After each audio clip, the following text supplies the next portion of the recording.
My name's Adam Fishwick and I'm the Department Supervisor of the Woodshop.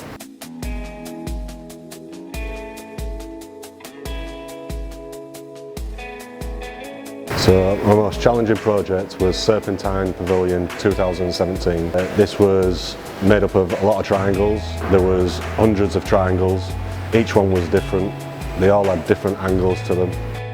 It started off in the metal shop, went through to HQ Paint and then through to the woodshop.